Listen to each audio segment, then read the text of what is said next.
Bismillahirrahmanirrahim. Assalamualaikum warahmatullahi wabarakatuh. Selamat pagi, salam Malaysia Madani, salam sejahtera tuan-tuan dan puan-puan. Warga Randau Kepimpinan IB Cawangan Sarawak, siri bulanan kita setiap bulan. Tak pernah ketinggalan lagi setakat ini, Alhamdulillah. Hari ini kita bersama lagi 27 Jun 2023 untuk edisi ataupun siri kelima Randau Kepimpinan IB Cawangan Sarawak yang kali ini menampilkan tetamu yang cukup istimewa bersempena dengan Hari Raya Korban ataupun Hari Raya Idul Adha tidak lama lagi insya-Allah. Di paparan skrin kita yang berbahagia Profesor Dr. Hasni bin Muhammad dan juga bersama pengarah saya Tuan Haji Edmund Shah bin Tabi. Tuan-tuan dan puan-puan sedang pendengar yang dirahmati Allah SWT sekalian, tajuk yang kita ingin bicarakan dalam edisi khas kali ini ialah IHES ataupun Manhaj Rabbani and its implementation in the development of organisation, institution and nation building yang akan dibicarakan dan akan disembangkan oleh Prof. Adni, the principal of Adni Islamic School. Untuk memberkati majlis, kita mulakan dengan sedikit baca doa insya-Allah. Al-Fatihah. A'udzubillahi Bismillahirrahmanirrahim. Alhamdulillahirabbil alamin. Arrahmanirrahim. Maliki yaumiddin. Iyyaka na'budu wa iyyaka nasta'in. Ihdinas siratal mustaqim. Siratal ladzina an'amta 'alaihim ghairil maghdubi 'alaihim waladdallin. Amin amin. Bismillahirrahmanirrahim. Alhamdulillahirabbil alamin wal 'aqibatu lil muttaqin wa la 'udwana illa 'alal zalimin. Allahumma a'inna 'ala dzikrika wa syukrika wa husni ibadatik. Ya muqallibal qulub, tsabbit qulubana 'ala dinika wa 'ala ta'atik. Allahumma ahyina bil iman, abidna bil iman, wahsyurna bil iman, wa adkhilna al jannata ma'al iman. Rabbana iftah bainana wa bain qaumina bil haqq, wa anta khairul fatihin. Allahumma atina taqwaha, wa anta khairu man zakkaha, anta waliha wa maulaha. Rabbana zalamna anfusana, in lam taghfir lana wa tarhamna lanakunanna minal khasirin. Rabbana atina fid dunya hasanah wa fil akhirati hasanah wa qina adzabannar. Sallallahu ala sayyidina Muhammadin nabiyil ummi wa ala alihi sahbihi baraka wasallam. Alhamdulillahirabbil alamin. Tuan-tuan sidang pendengar yang dirahmati Allah SWT sekalian, warga Randau di mana juga anda berada, kali ini kita menggunakan platform yang agak berbeza sedikitlah. Pertama kali sebenarnya kita menggunakan platform Webex untuk upacara ataupun majlis Randau kita ini. Sesuai dia punya skrin pun memang beginilah rupanya. Tapi tak apa, insya-Allah mediumnya kita tak kisah apa jenis medium, yang penting maklumat yang disampaikan itu sampai, dan yang paling penting ialah tuan-tuan dan puan-puan di luar sana mendapat inspirasi daripada rancangan kita ini untuk menjadi terus pemimpin yang cemerlang dan unggul di institusi masing-masing. Untuk seterusnya, saya dengan segala hormatnya silakan Yang Besar Pengarah Cawangan Tuan Haji Edmund Shah bin Tabi untuk ucapan haluan. Dengan segala hormatnya, silakan. Assalamualaikum warahmatullahi wabarakatuh. Terima kasih kepada teman-teman yang dihormati Dr. Ulama, Ketua Jabatan Lembaga dan Komunikasi Institut Administrasi Nasional.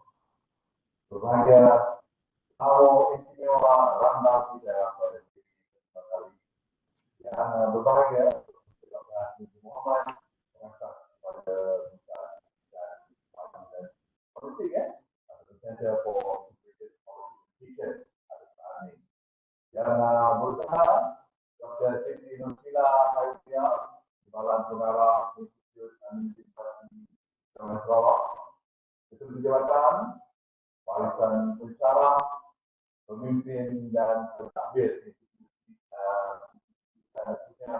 yang semua warga Randau Kepimpinan IB Cawangan Sarawak.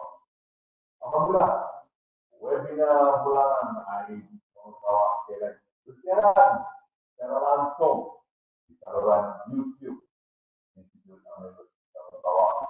Dan untuk tuan-tuan semua, termasuklah penonton-penonton setia siaran warga Randau yang sabar sekali memberikan sokongan sepenuhnya kepada kami di IB Cawangan Sarawak.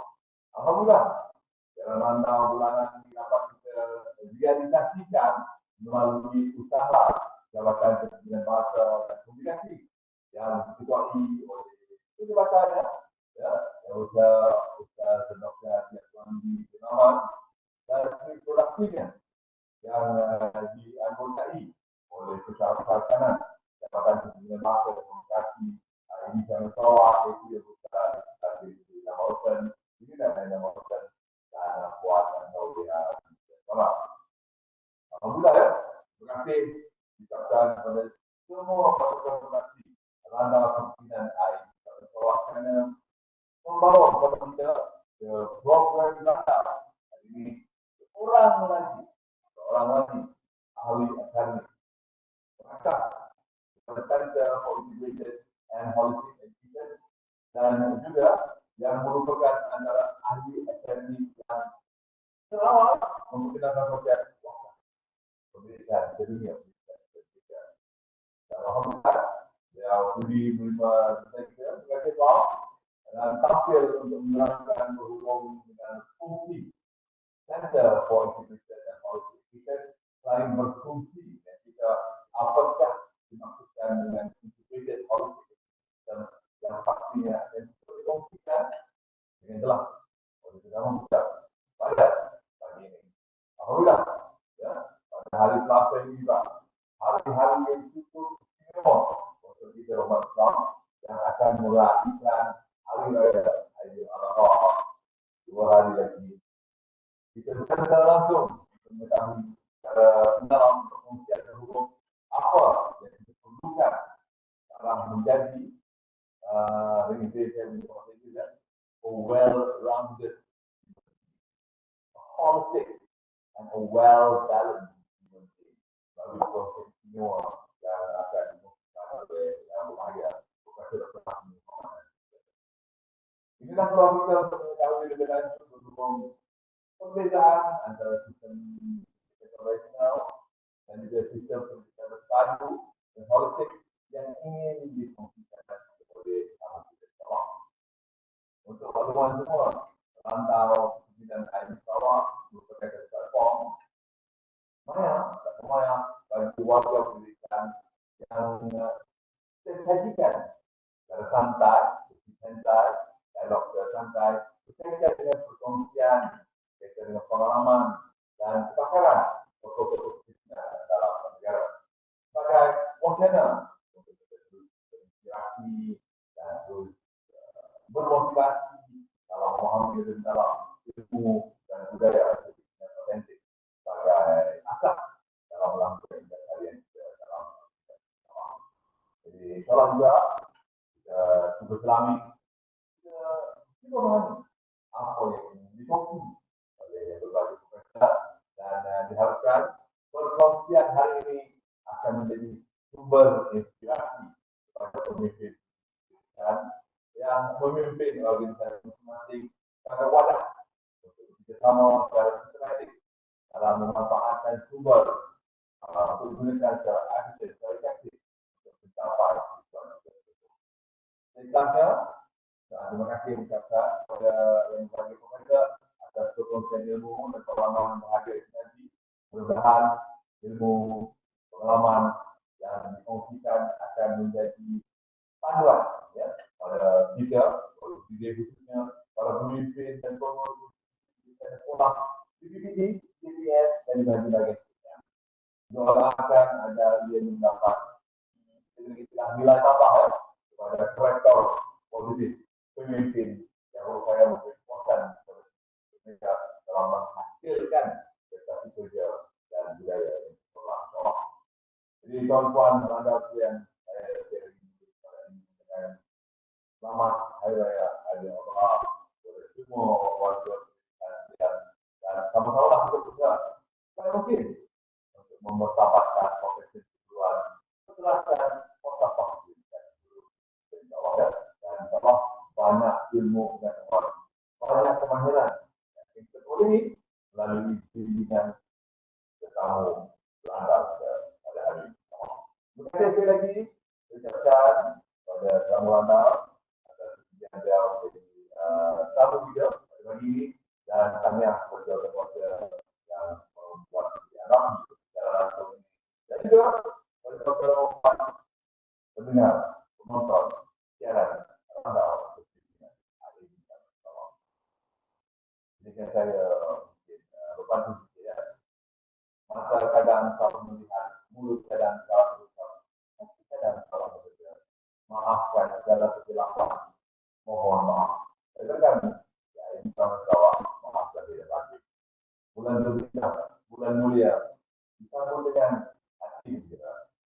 Bulan Zulhijjah, ini jemaah, ucapan maaf, kirim. Maaf juga. Kalau ya, contoh, contoh semua, ada soalan yang disebutkan dengan peluang ini, dengan menitip soalan Anda di ruangan chat dalam YouTube. Jadi itu, saya ingin ucapan saya. Assalamualaikum warahmatullahi wabarakatuh. Mari kepada Tuhan moderator menjadi. Dan terlalu lama. Silakan. Assalamualaikum warahmatullahi wabarakatuh. Terima kasih Tuan Pengarah atas ucapan yang berkobar-kobar semakanya alhamdulillah. Cuma saya tak boleh balas pantun Tuan Haji ya. Yang saya boleh balas hanya ucapan balas selamat Hari Raya Haji lah ya. Kita mohon maaf kepada para pendengar juga penonton di luar sana, mungkin ada sedikit isu kualiti audio dan video daripada pihak pengarah kami. Mohon maaf. Biasalah tuan-tuan, inilah cabaran para guru, para warga pendidik ini untuk membuat rancangan live langsung seperti ini. Jadi kita tampilkan di stage berkali kawan-kawan saya, tim-tim saya di tim teknikal di belakang sana, mungkin kita boleh tampilkan Profesor Dr. Hasni Muhammad di skrin utama kita. Apa khabar Prof? Alhamdulillah, baik, Alhamdulillah. sehat walafiat. Alhamdulillah. Sekarang di mana Prof ya? Di Kuala Lumpur ya? Di Kuala Lumpur. Alhamdulillah. Alhamdulillah. Okey, terima kasih kerana sudi menerima undangan kami pada kali ini. InsyaAllah kita akan bersiaran lebih kurang 2 jam setengah macam tu Prof ya, bergantung kepada tajuknya insyaAllah. Tajuk yang cukup istimewa bagi saya secara peribadi. Kita ingin mengajak tuan-tuan dan puan-puan untuk melihat apa yang dipanggil integrated holistic system dalam kita mengurus dan mengelola sebuah sekolah yang apa nama ni, yang berpaksikan kepada identiti yang kita panggil integrated holistic education system, yang juga holistik, yang holistik juga dengan economic system, dan juga berholistik juga dengan environmental system. Jadi tetamu kita pada kali ini sebenarnya untuk pengetahuan tuan-tuan dan puan-puan sudah hadir ke seminar antarabangsa yang dianjurkan oleh Biro Pendidikan Majlis Islam Sarawak pada 2 minggu lepas, tak silap saya.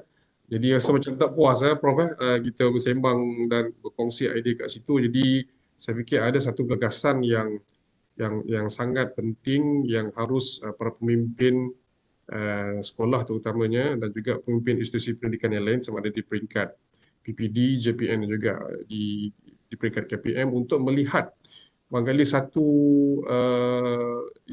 resepi untuk mengurus sebuah sistem pendidikan yang berpaksikan kepada integrated holistic system ni ataupun IHES. InsyaAllah bersama kita pada kali ini mungkin kita lihat Prof dari segi hardware dan softwarenya macam mana, dari segi istilah Prof sendiri, dan mungkin juga di ujung nanti kita akan kutip beberapa soalan daripada ruangan YouTube chat dan kita lihat bagaimana sistem ini dia boleh fit all size lah insyaAllah ya, dalam apa-apa ekosistem, hatta dalam peringkat apa nama ni, fahaman agama apa sekalipun insyaAllah dia fit the system.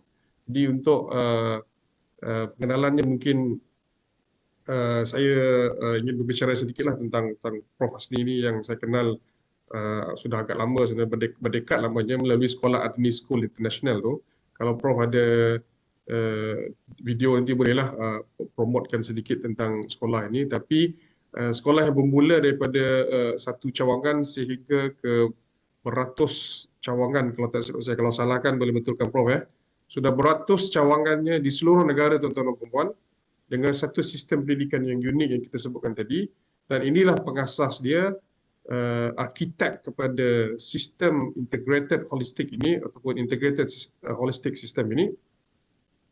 Dan macam mana kita boleh barangkali melihat elemen-elemen yang penting dalam sistem ataupun dalam integrated holistic system ni, bukan setakat sekadar dari sudut kita nak mengurus budak-budak, tapi nak mengurus pelajar maksud saya, tapi dari segi nak mengurus human governance juga, Prof. Jadi mungkin bicara awalnya mungkin Prof boleh perkenalkan dulu sirah zatiyah dalam bahasa Arabnya, profil Prof sendiri, dan mungkin kita cerita Prof promote sikit lah tentang sekolah Adil ini. Dengan segala hormatnya, silakan.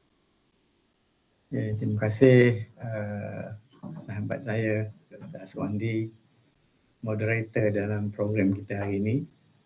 Yang berbahagia, yang dihormati lagi dikasihi pengarah IAB cawangan Sarawak, Tuan Haji Edmund Shah. Apa khabar Tuan Haji? Rakan-rakan seperjuangan di IAB seluruh negara, para pendidik, para murabbiyun, murabbiyat, the educators of our children. Sorry, bateri habis dulu.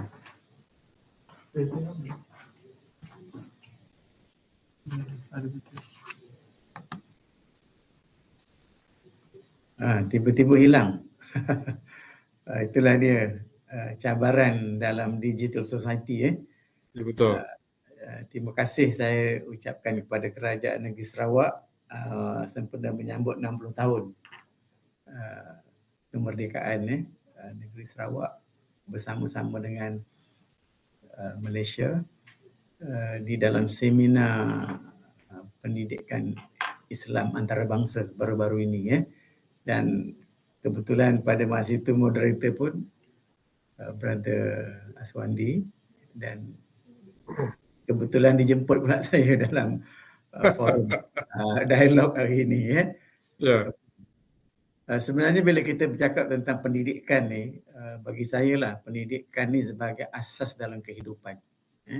Jadi bila Dr. Aswandi menceritakan tentang pendidikan holistik, integrasi holistik ataupun integrated holistic system ni, bagi saya ini bukan satu perkara yang baru. Malah dalam kitab-kitab suci, dalam Al-Quran, dalam Bible, dalam Bhagavad Gita, agama Hindu, ataupun the teaching of the Buddhism dan agama-agama lain, mereka melihat pendidikan ini sebagai satu asas dalam kehidupan.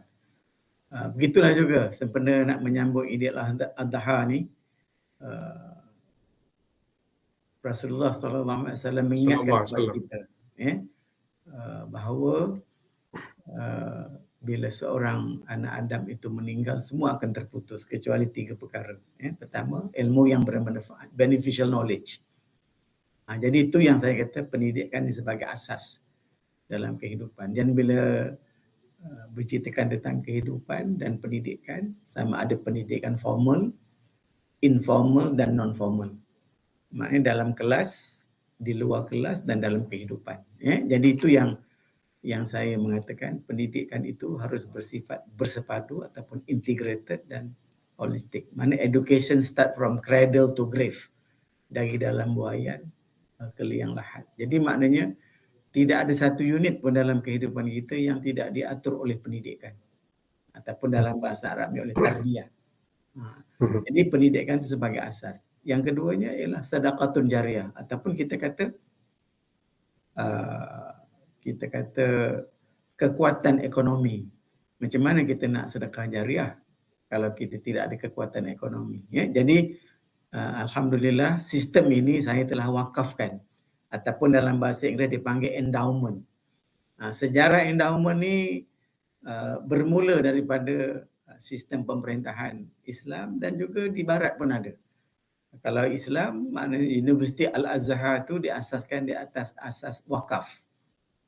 Cambridge University, Oxford University, London University, Harvard University, semua dibina di atas asas endowment. Sebab apa? Untuk menghasilkan sistem pendidikan yang bersepadu, kita memerlukan kekuatan ekonomi.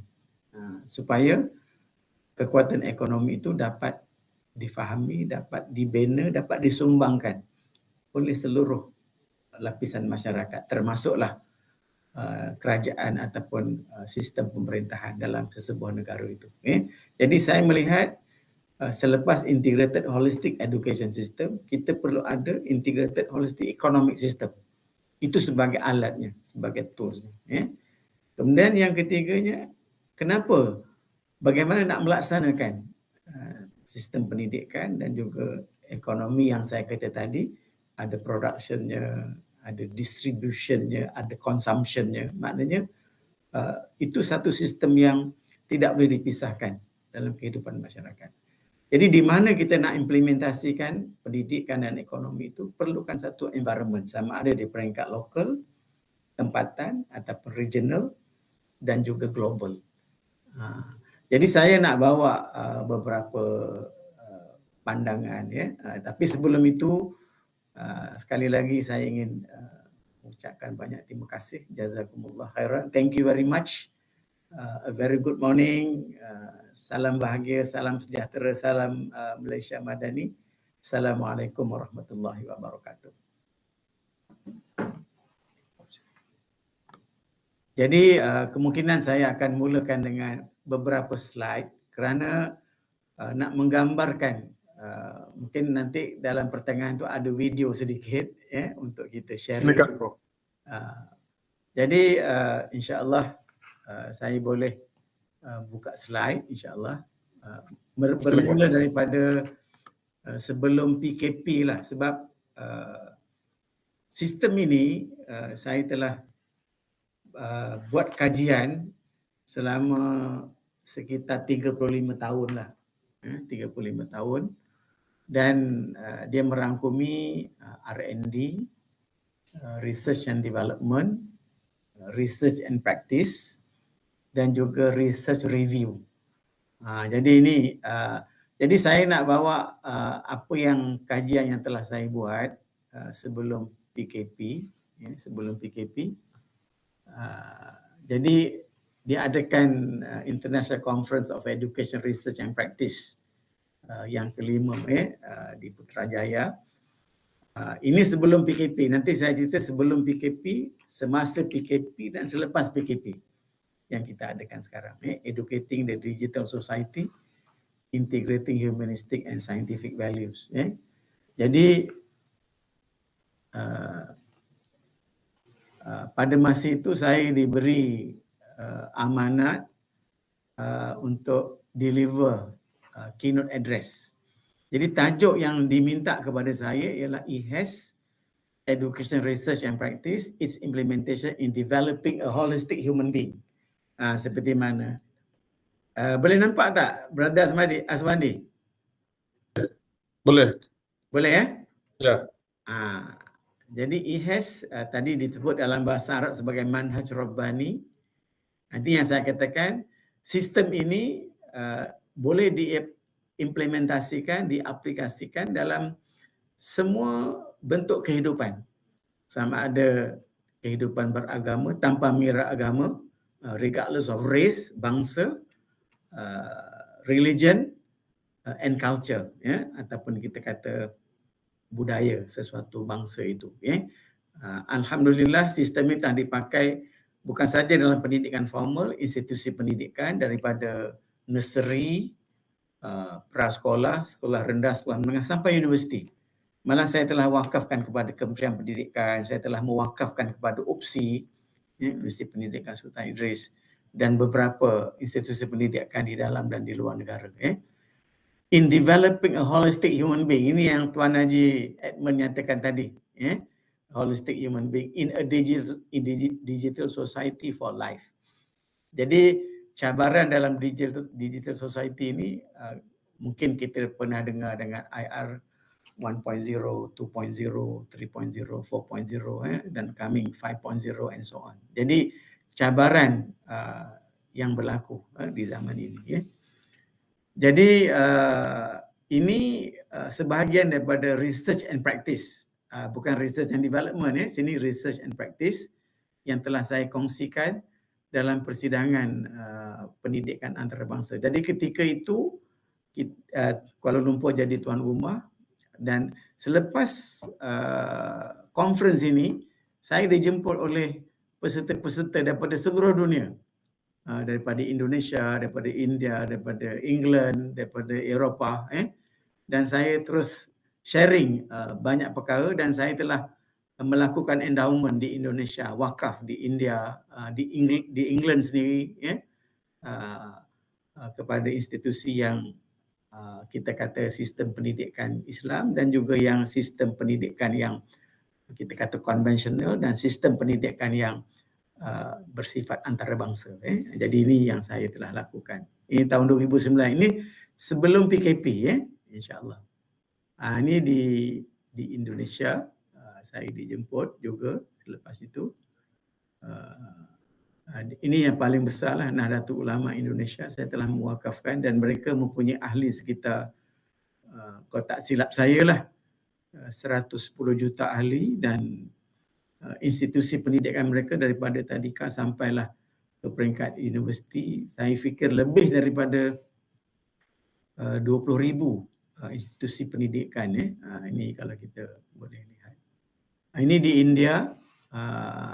Untuk pengetahuan semua, saya masih lagi dengan Kementerian Pendidikan, saya juga masih dengan Universiti Kebangsaan Malaysia, dan ADNI adalah salah satu daripada showcase lah.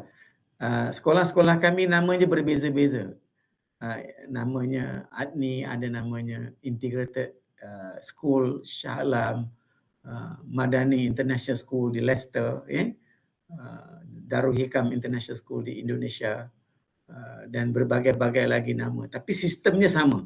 Cuma version yang berbeza. Dia ada version Malaysia, version Indonesia, version India, version England dan sebagainya. Kerana akta pendidikan kita tak sama.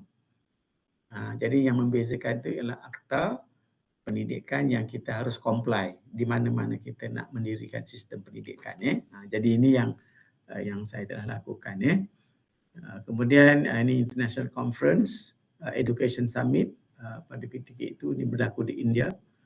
Ini semasa persidangan di Kuala Lumpur Summit, dan saya juga telah wakaf kepada, kalau tengok Digital Malaysia itu, Telekom Malaysia, saya juga telah mewakafkan kepada Telekom Malaysia, termasuklah institusi pendidikan mereka, daripada sekolah, college telekom, multimedia, universiti dan sebagainya. Ini saya buat penyerahan kepada Majlis Agama Islam Wilayah Persekutuan yang telah diluluskan dan juga diperkenankan oleh Kebawah Duli Yang Maha Mulia yang di-Pertuan Agong. Sebab wilayah persekutuan ini tak ada sultan. Kalau negeri lain ada sultan.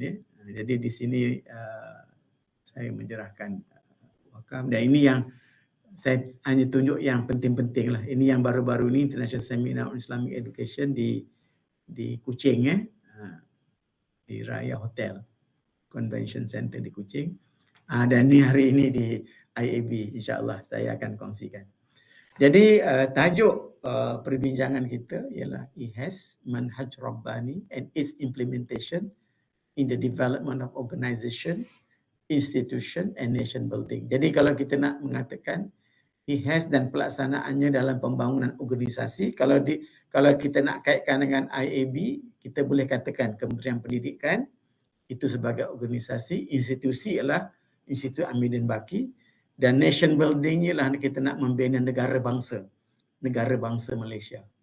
Jadi ini dalam Malaysia Madani juga disebut nak membina negara bangsa yang progresif, kita kata yang maju, yang mantap, yang kita akan ceritakan nanti insya-Allah.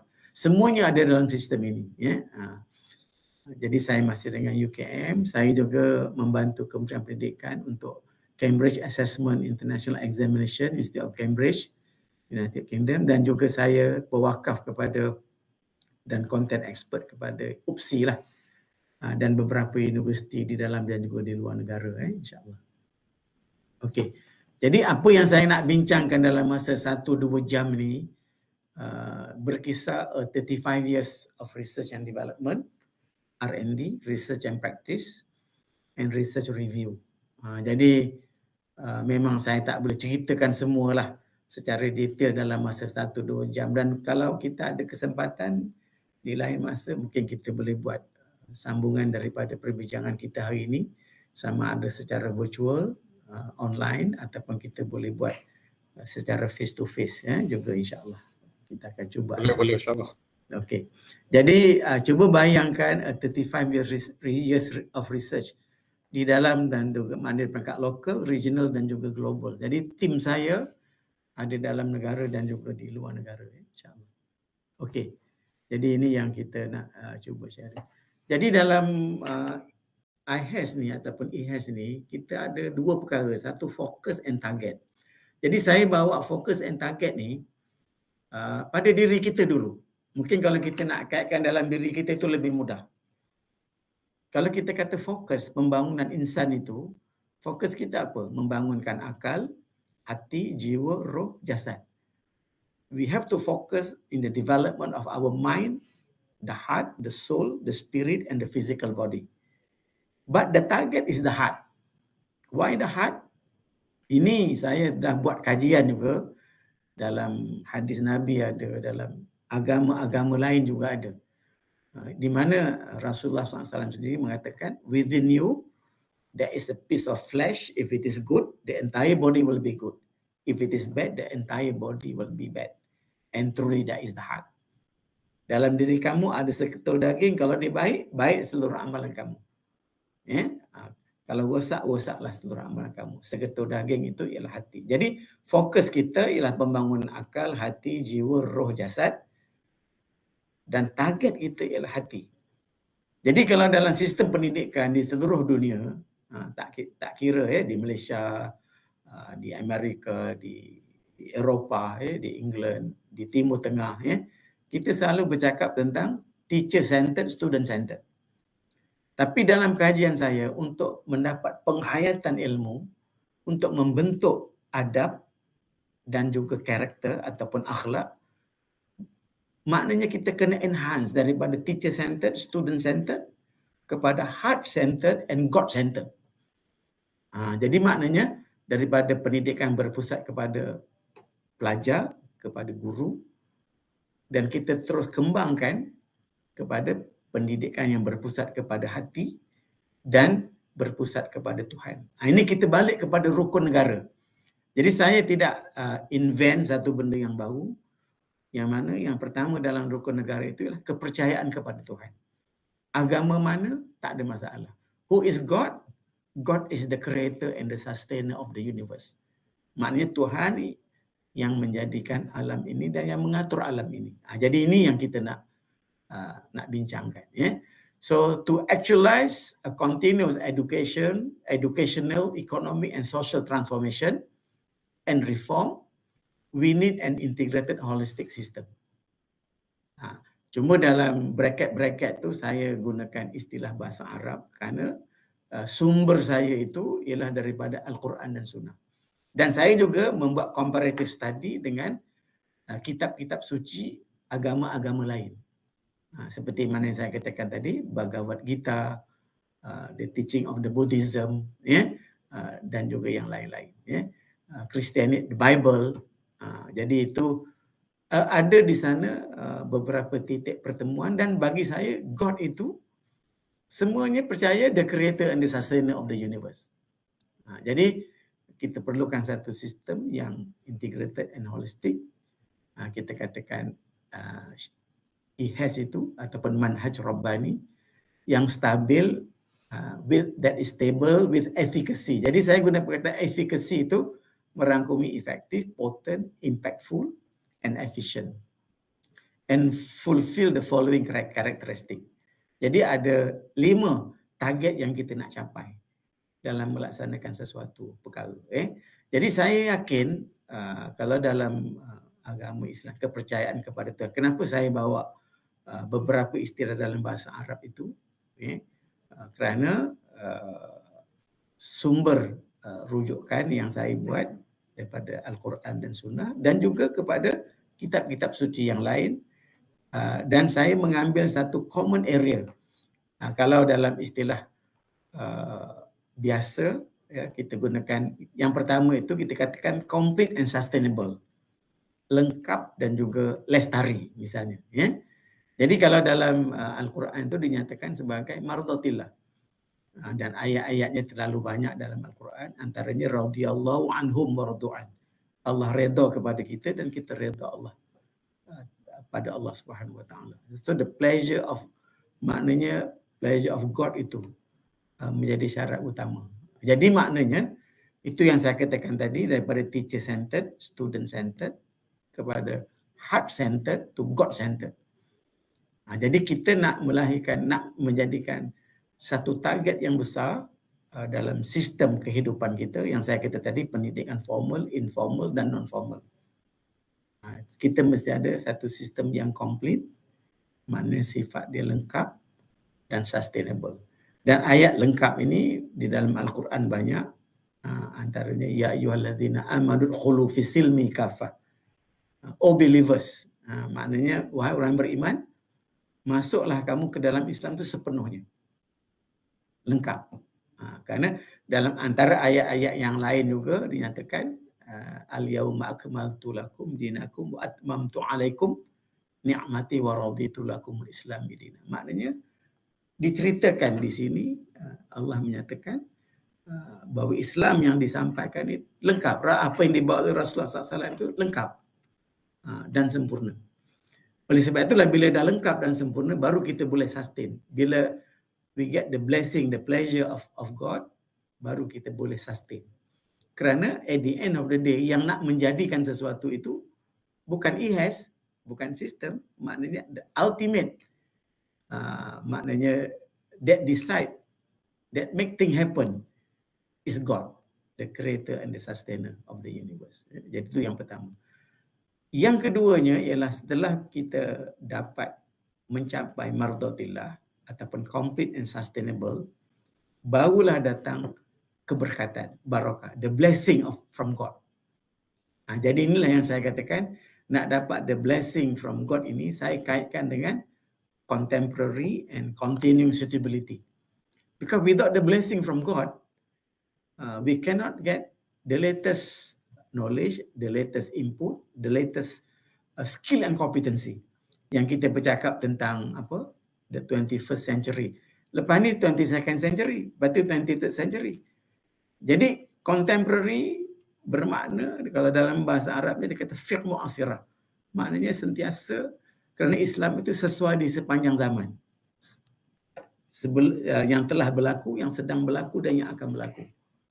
Kemudian continuous suitability ini kesesuaian yang berterusan. Ini very important. Kerana kita tidak, itu sebabnya dikatakan if you want to educate your child, you have to educate them according to their time. Sebab zaman berubah. Sekarang ni zaman digital society. Macam mana kita nak adapt and adopt.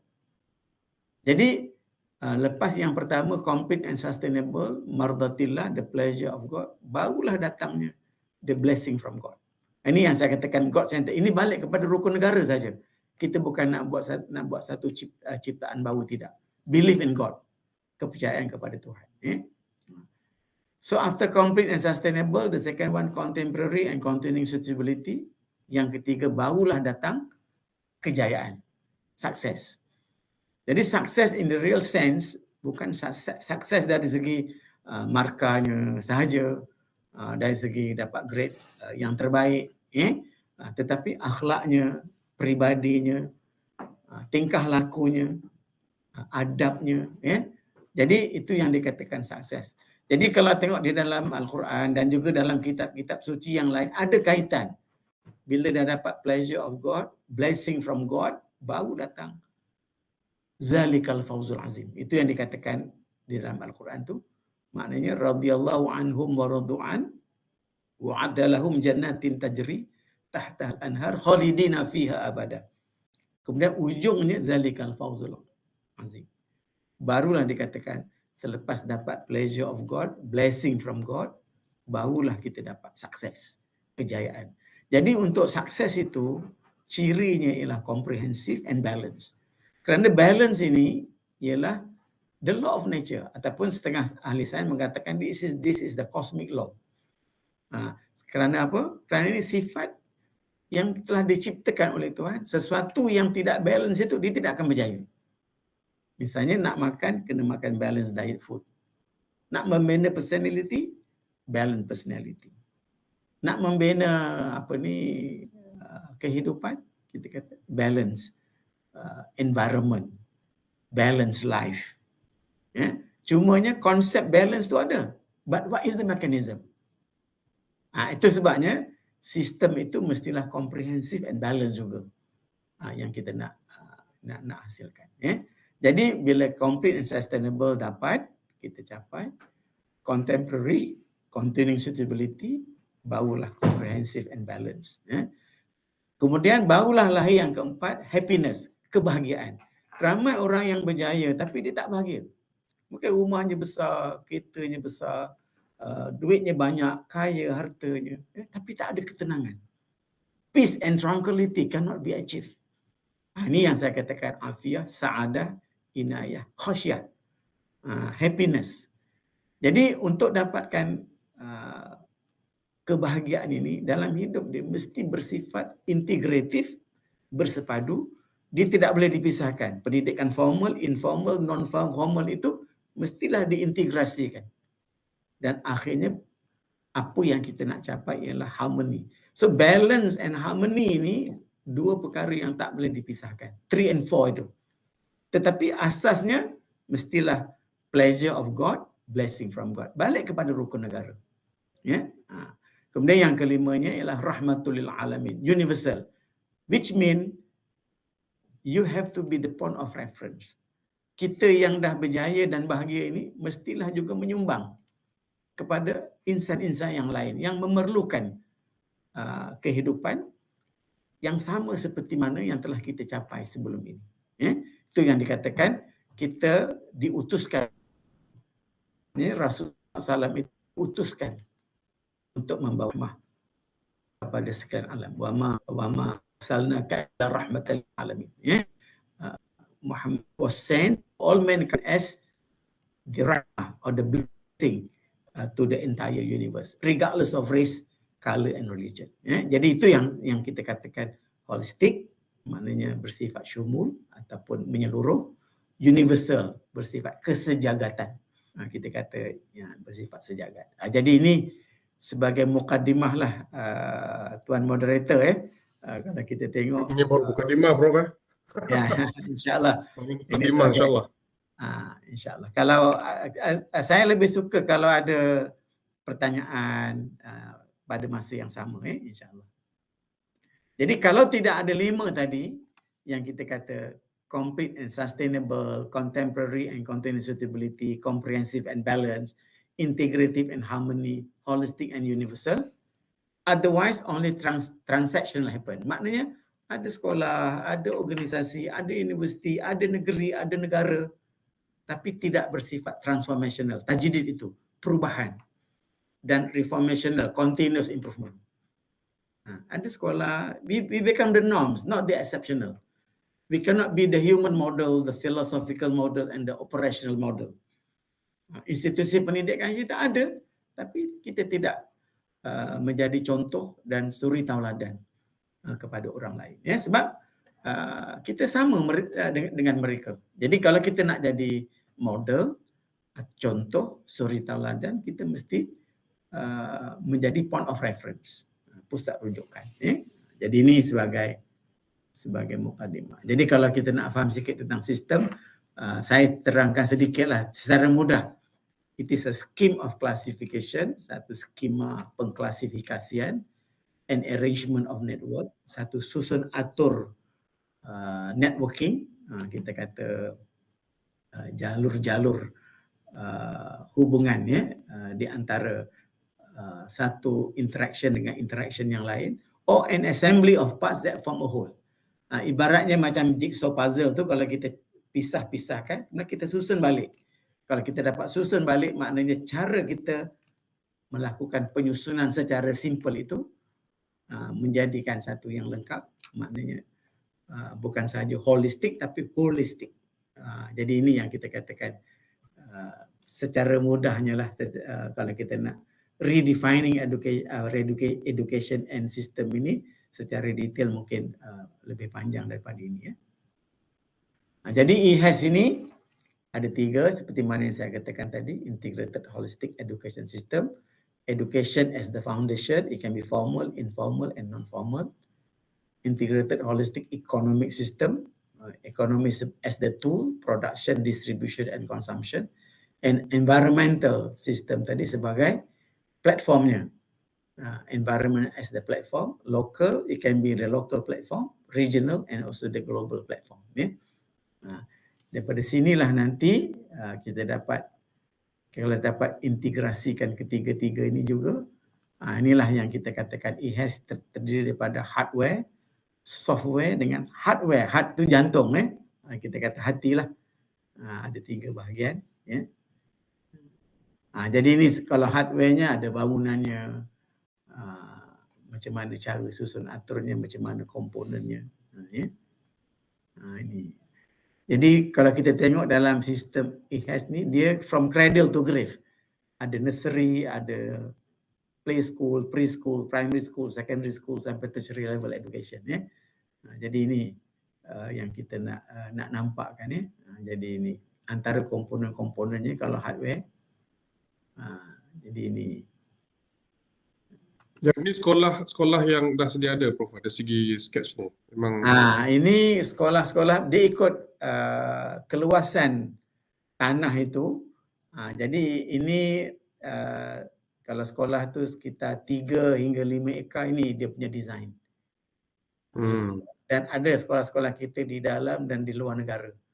Ya, kebanyakannya kita sudah ada model yang seperti ini. Dan ada juga model-model yang lain. Ini contoh yang saya bagi ya. Ini tadi saya buatkan dalam bahasa Melayu. Kalau kita nanti PowerPoint ini nanti saya berikan kepada IAB lah, boleh dikaji semula ya. Saya pun perlukan rakan-rakan kalau buat kajian ya. Jadi ini di antara nas-nasnya. Ini sebagai mukadimah dululah ya. Jadi ini nanti kita bincang. Ini beberapa ayat. Ini kalau belum ada taksonomi, inilah taksonomi kehidupan yang saya ambil daripada Al-Quran juga. From baby, toddler, children, adolescent and adult. Ini saya ambil daripada surah Al-Hadid ayat 20. Ini juga boleh jadikan rujukan sebagai contoh. Jadi hasil daripada IHAS ini, sistem tadi ialah holistic human being, well-rounded human being and balanced human being. Itu ada orang, in fact, the Dean of the Faculty, University of Cambridge, Engineering Faculty, menanya saya, macam mana pelajar saya umur 18 tahun dah embark on PhD program dalam chemical engineering. Dia kata, what is the formula? Saya kata, it is not a formula, it is a system. Kerana anak-anak kita baligh umur tak sama. Our children reach the level of poverty at different age. Kematangan anak-anak kita tak sama. Jadi anak-anak yang matang, dia boleh kita enhance according to dia punya capability. Tapi tak boleh paksa dia. Jadi dalam sistem kami ni ada special children, normal children and gifted children. Jadi dia duduk sekali. Jadi ini nanti kita boleh tengok ya. Anak-anak kami ada yang 18 tahun pun sudah habis ACCA ya. Association of Certified Chartered Accountant, jadi Chartered Accountant umur 18 tahun dan sebagainya. And memorize Quran at the same time. Ya. Jadi ini di antara perkara-perkara yang kita boleh tunjukkan. Jadi tadi kalau Tuan Haji Edmund menceritakan tentang holistic human being. Jadi kalau dalam sistem kami itu ada 23 potensi yang kita nak bangunkan. Jadi kalau kita tengok di situ ya, the mind tu thinking itu termasuklah hearts. Heart itu dikaitkan dengan faith ataupun kita kata iman. Soul itu dikaitkan dengan piety ataupun kita kata taqwa. Spirit itu, roh itu ialah kehidupan ataupun nyawa. Kemudian akal itu ada 6 fakulti intelek. Hati itu ada 3 fixed component.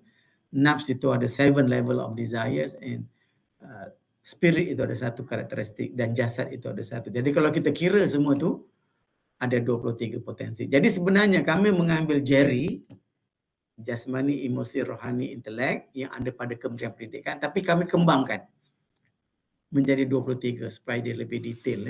Jadi ini juga sebagai contoh. Ini holistic human being, mungkin itu dia punya kandungan-kandungannya. So kami makmalkan, so kami ada IHAS Transformation Lab. So manusia ni akan dimakmalkan supaya kita lebih faham 23 potensi itu seperti mana dalam falsafah pendidikan kebangsaan, falsafah pendidikan negara untuk membangunkan potensi, ya, maknanya dari segi akalnya, hatinya, jiwanya, rohnya itu secara holistik, secara menyeluruh. Ya.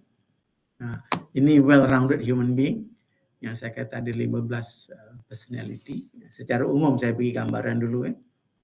Kemudian balance human being, ada 7 bidang kehidupan daripada career, livelihood, mencari rezeki, social and nation, family, peace and tranquility, health. And the key success factor is al-ilmu wa taqwa sirrul falah, knowledge and taqwa, the secret of success. Jadi ini yang saya ingin gambarkan. Jadi inilah yang saya nyatakan tadi.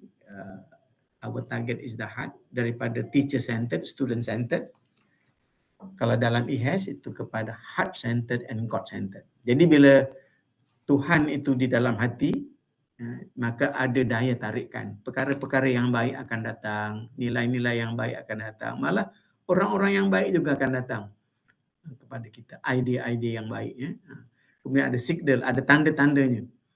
Orang yang di dalam hatinya ada Tuhan, kita dapat melihat tanda-tandanya dalam kehidupan itu. Akan ada ketenangan, allazina amanu wa tatma'innu qulubuhum bi dzikrillah. Maknanya ingatlah, hati akan jadi tenang bila kita selalu meletakkan ingatan kita kepada Tuhan dan hati kita itu Tuhan. Ada Allah di dalamnya. Vibration, innamal mu'minuna allazina idza dzukirallahu wajilat qulubuhum. Orang yang beriman itu bila sebut nama Allah ada gemetar hatinya. Impression, we don't need to impress people. Kadang-kadang kita berlakon. Jadi bila kita impress people, kita bimbang, sifat-sifat yang keji itu akan datang. Seperti riak, takabur, ujub. We don't need to impress people. Put Allah in your heart, put God in your heart, God will impress it for you.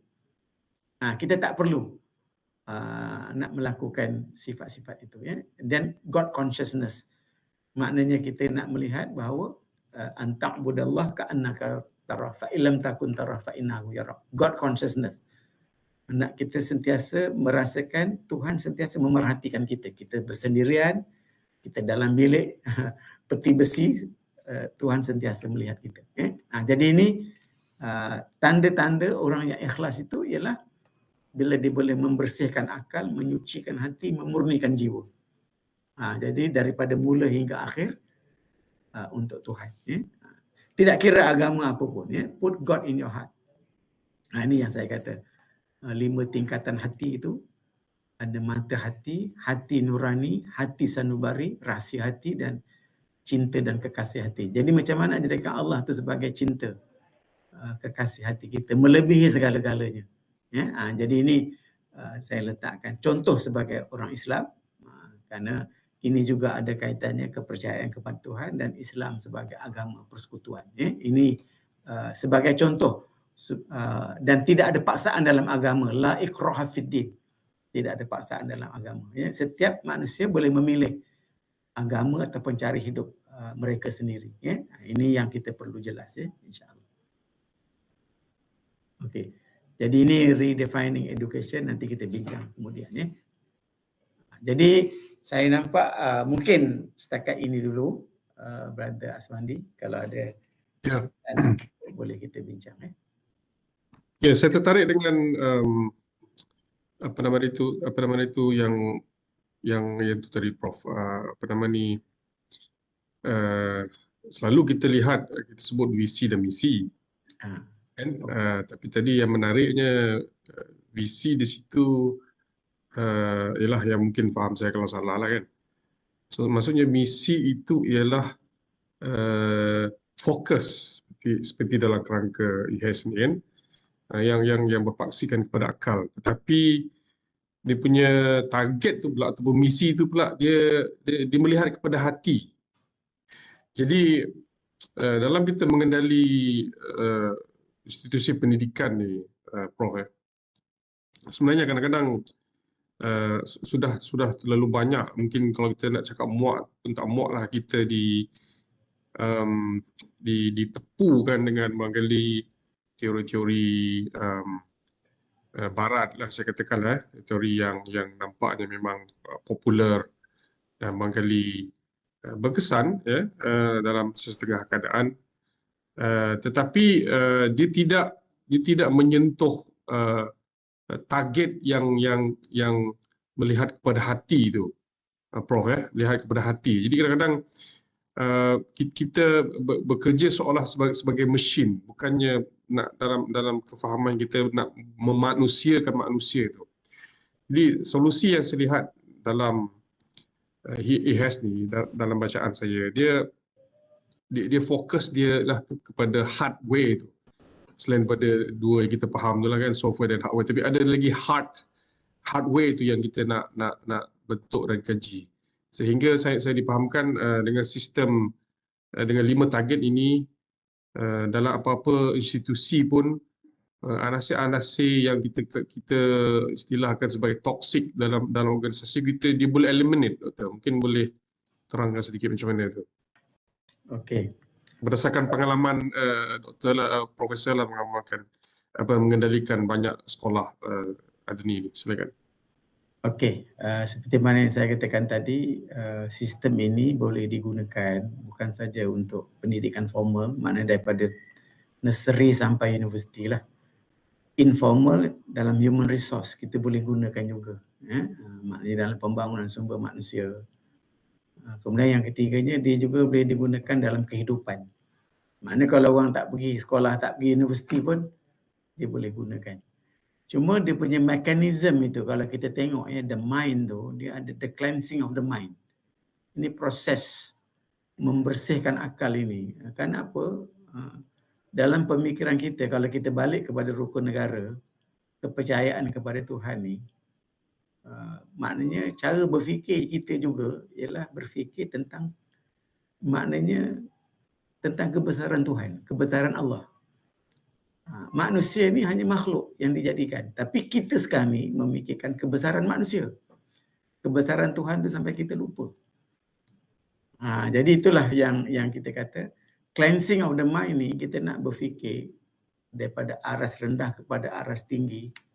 Maknanya the creator and the sustainer of the universe tu is God.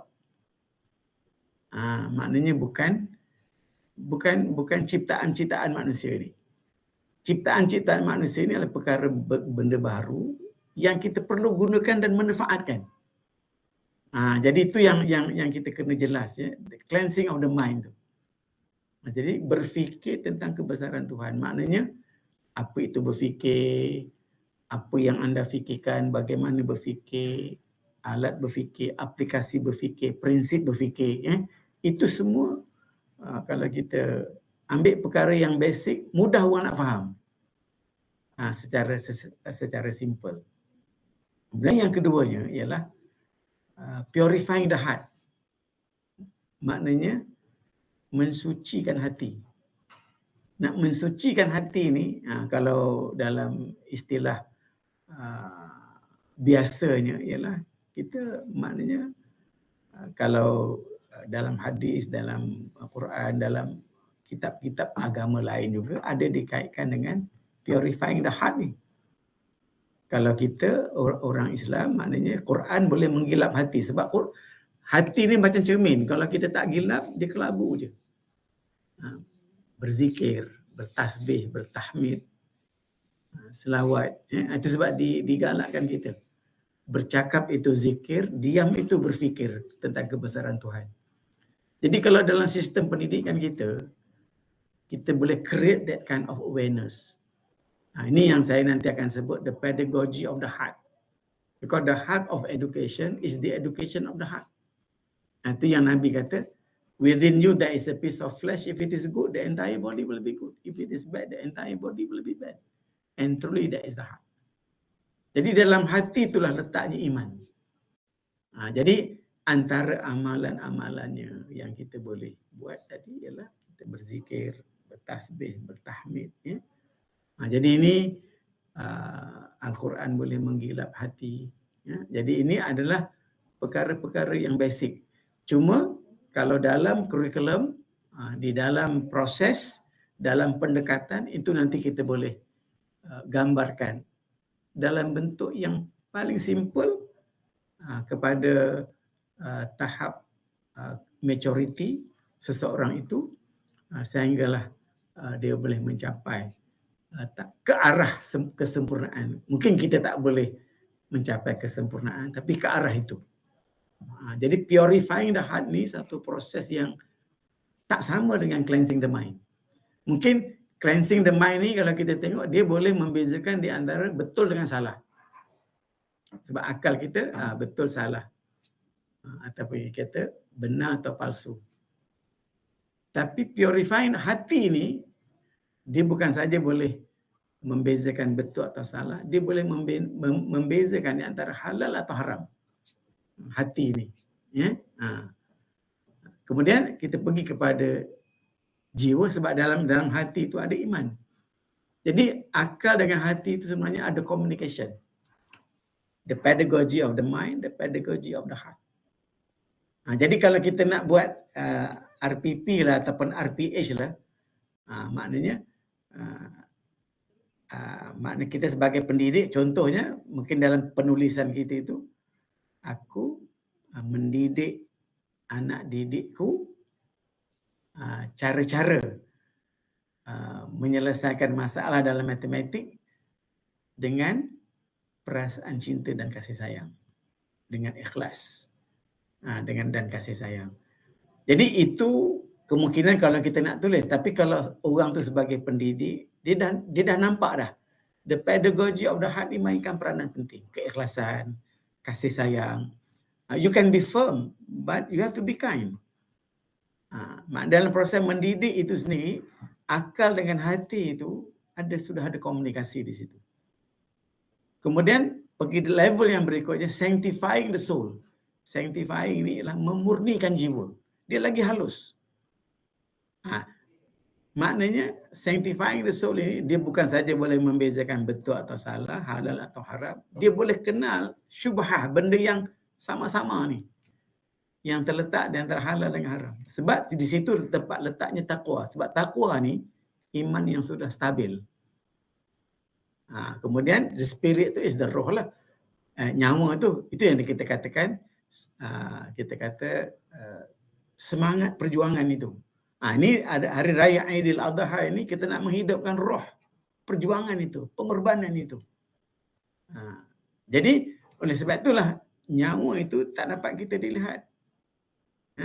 Degupan jantung itu bukan nyawa. The heartbeat itu bukan nyawa, tetapi nyawa itu selagi dia ada, roh itu ada dalam diri kita, kita dapat menjalani kehidupan. Tapi kalau roh itu sudah terpisah daripada kita, kita akan menemui kematian. Kullu nafsin za'iqatul maut. Maknanya setiap benda yang bernyawa itu akan mati. Jadi janganlah buat research on roh ni. Bagi saya ini is beyond our capability, is beyond our potential. Dan di bawah sekali itu ialah action. Jadi apa amalan untuk nafs itu, sanctifying the soul itu? Jadi lepas cleansing, purifying, kita kena tambah satu lagi. Macam berpuasa, fasting. Saya ingat agama lain pun ada berpuasa. Dalam Bible ada, Buddhism ada, agama Hindu ada berpuasa. Cuma cara yang berbeza-beza. Sebab nak mengekang nafsu kita. Daripada nafsu amarah, lawamah, mulhamah, mutmainnah, radiyah, mardiyah, kamaliyah itu. Ada 7 jenis nafsu. Dan di dalam Al-Quran ada dinyatakan, ada di kalangan manusia menjadikan hawa nafsunya sebagai Tuhan. Afara'aita man ittakhadha ilahahu hawa. It is not just desire, but also temptation. Dia mengarahkan kita kepada perkara-perkara yang tidak baik. Jadi digalakkan kita berpuasa. Ini bulan Zulhijjah ni, 9 hari pertama.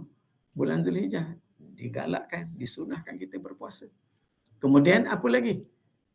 Bangun malam, qiyamul lail, tahajud. Ya, ini tambahan. Kemudian infak, pengorbanan, berjuang, sacrifice. Bukan saja dari segi nyawa kita, bukan dari segi kekayaan kita, tapi hidup kita ini. Kita nak infakkan for the sake of God. Inna salati wa nusuki wa mahyaya wa mamati lillahi rabbil alamin. Sembahyangku, ibadahku, hidupku dan matiku untuk Allah. Jadi kalau kita lihat di situ 23 potensi ini akan kita fahami dan kita kembangkan. Jadi bila yang akal, hati, jiwa, roh, jasad, roh sampai roh, jasad kita akan bertindak mengikut apa yang telah diputuskan oleh akal, hati, jiwa, roh, dan di atas tu ada penglihatan, pendengaran, menghidu, sentuhan, merasa. Ini adalah organ deria, bukan organ deria fizikal, tapi dia punya kuasa itu. Seperti mana orang buta bukan tidak ada mata. Matanya ada, tapi Tuhan tidak berikan penglihatan. So, penglihatan itu is the power. Orang pekak bukan tidak ada telinga. Telinganya ada. Tapi yang tidak diberikan ialah pendengaran, misalnya. Hearing itu. So, yang bulatan besar itu something which is intangible. Dan jasad itu yang kita nampak. Ibaratnya macam lampu dengan current. Current itu yang besar itu, yang lebih powerful. Tapi lampu itu hanya action, hanya natijahnya saja hasilnya. Jadi di sinilah yang saya, jadi kita ada kurikulum untuk membina cleansing the mind ini, ada kurikulumnya. Purifying the heart itu ada kurikulumnya. Sanctifying the soul itu ada. Roh juga ada, jasad juga ada. According to the level. Jadi kalau di peringkat prasekolah macam mana, di peringkat primary school macam mana. Cuma yang berbezanya ialah tahap-tahapnya saja. Dia punya stages itu yang berbeza. So kita ada stages, kita ada level, kita ada kita kata proses, kita ada pendekatan ya. Yang kita sebenarnya kesemuanya ini telah dinyatakan di dalam kitab-kitab suci yang kita boleh terjemahkan dalam bentuk praktikal. Jadi ini. Jadi daripada sini nanti kita akan dapat melahirkan personality yang seimbang, well-rounded. Kemudian dapat melahirkan kehidupan yang seimbang. 7 bidang kehidupan ini. Cuma ini ada action plan-nya, ada aktivitinya yang kita kaitkan dalam kelas, di luar kelas dan dalam kehidupan. Jadi 7 bidang kehidupan ini juga adalah sebahagian daripada kurikulum. Sebab di dalam IHAS ini ada 5 kurikulum. Core kurikulum, mungkin saya boleh tunjukkan sikit. Ini ada core kurikulum, extra kurikulum, national kurikulum, international kurikulum.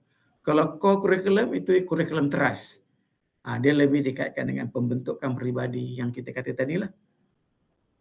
Yang kita katakan akhlak, adab. Dia panggil QGDP, Quranic Generation Development Program.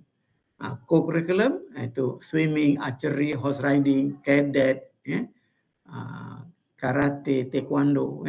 Extra curriculum ni social studies.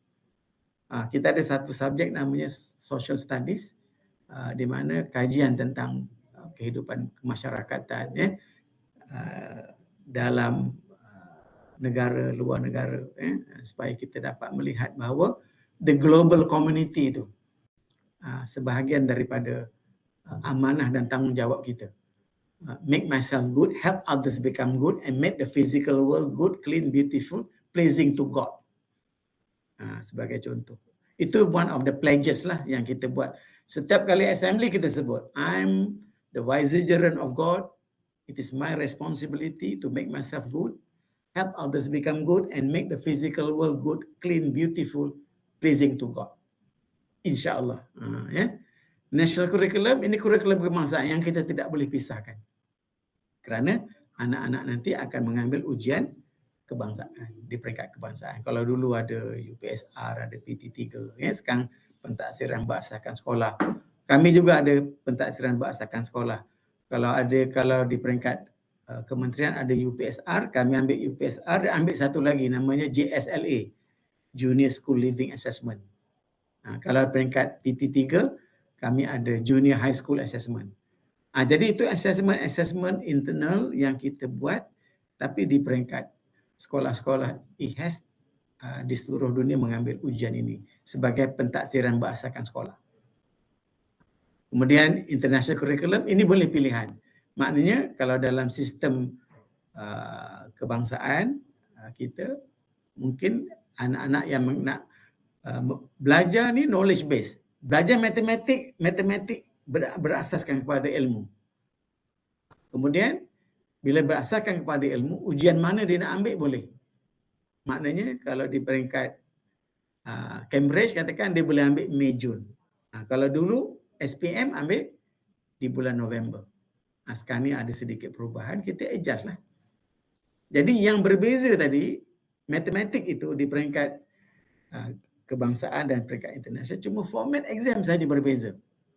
Dia punya konten sama. Jadi itu yang kita nak ajar bagi anak-anak kita. You came to the school to acquire knowledge for the sake of God.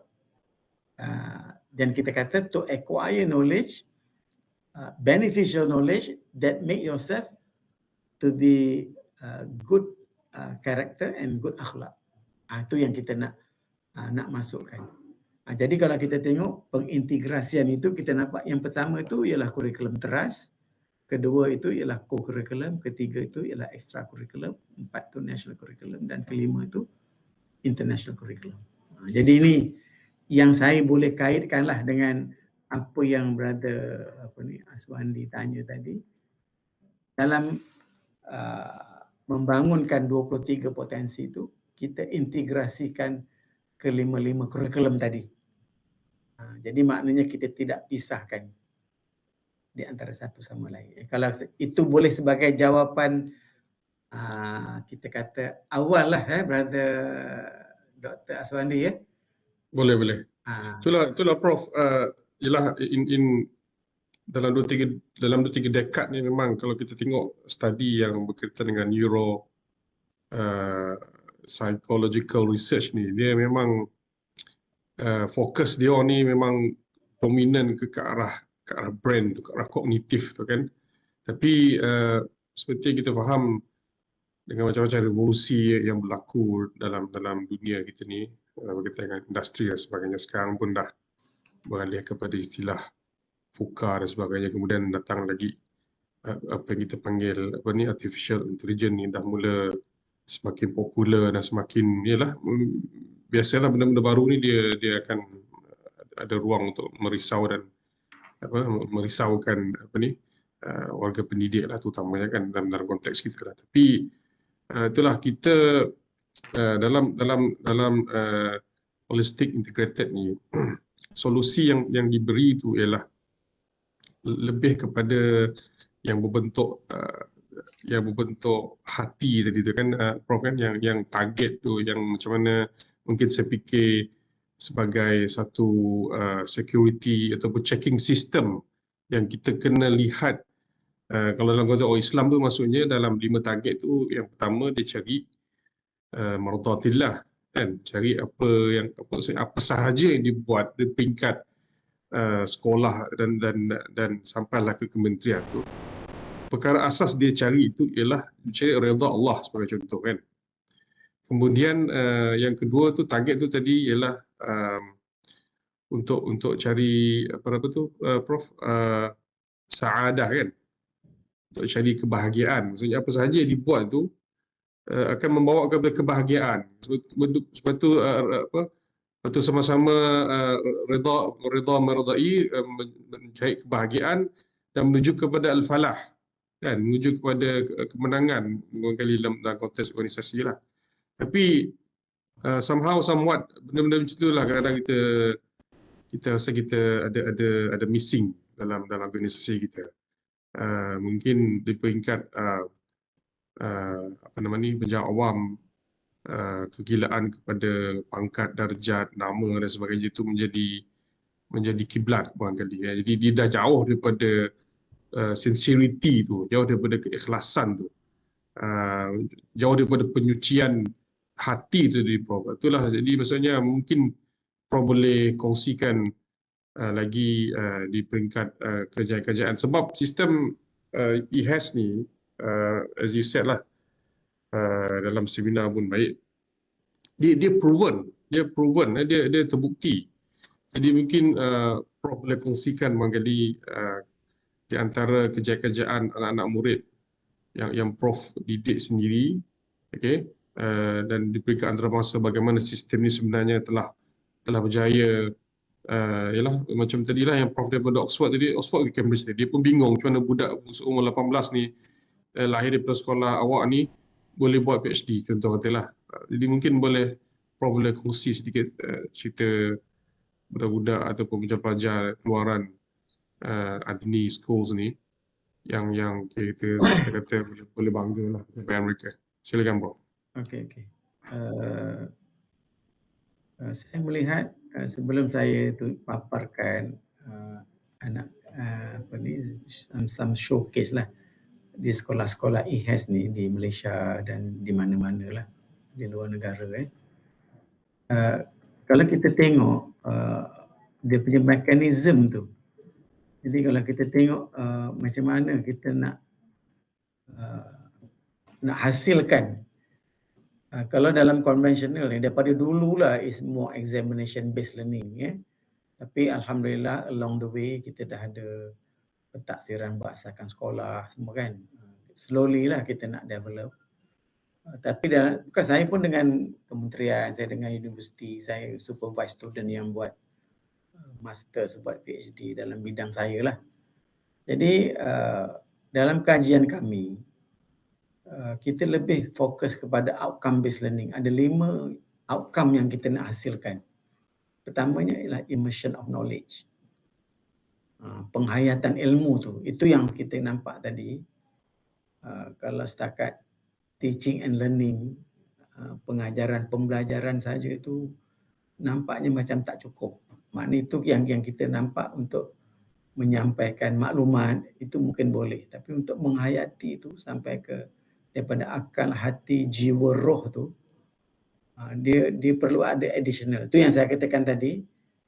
Yes, kita memang based on falsafah pendidikan kebangsaan. Kalau kita tengok pun nanti, semuanya berdasarkan pada falsafah pendidikan kebangsaan, berdasarkan kepada Jerry. Cuma kami ni buat research, kami tambah nilai. Itu sebab saya kata kita jangan revamp.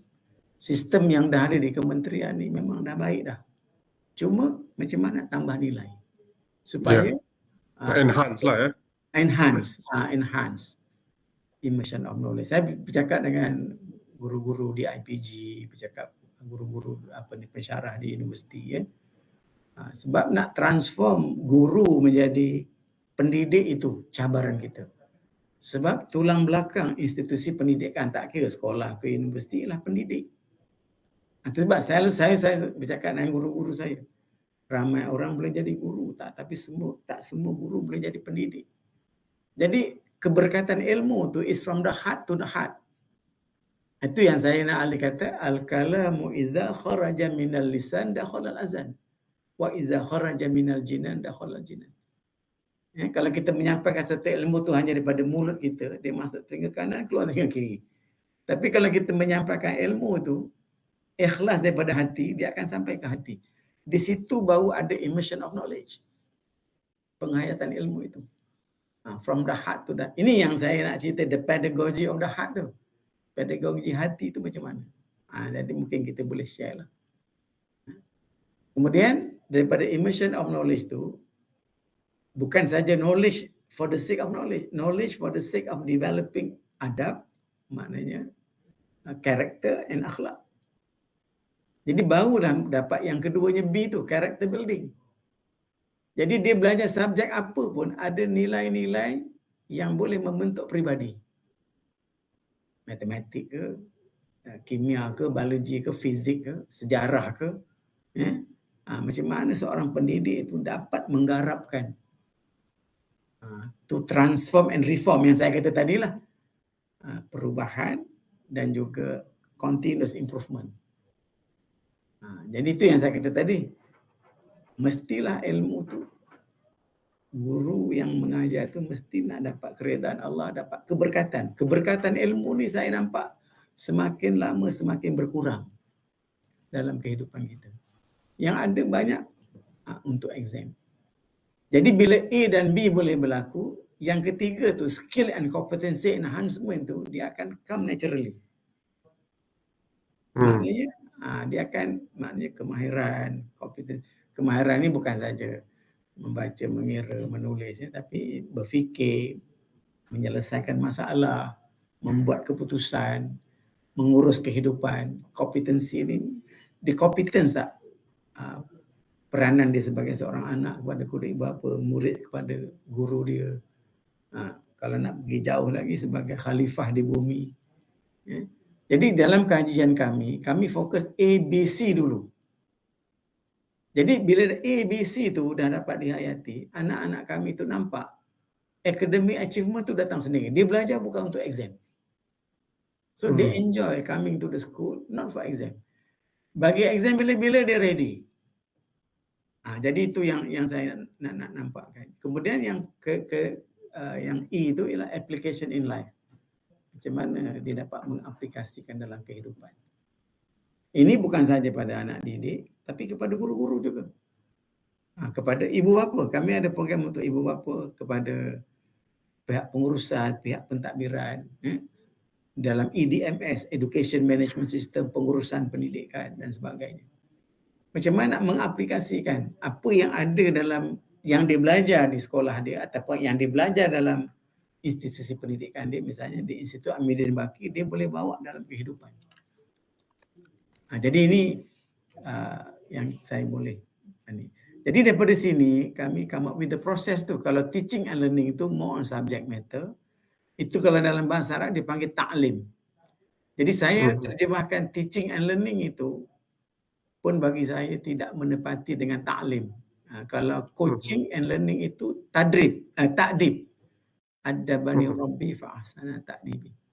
Kemudian kalau training itu ialah kita kata tadrib, training and learning, skill and competency. Advisory itu taujih, adapt and adopt. Macam mana nak adapt and adopt apa dia belajar dalam kelas, dalam hidup dia. Kemudian akhirnya jadi point of reference.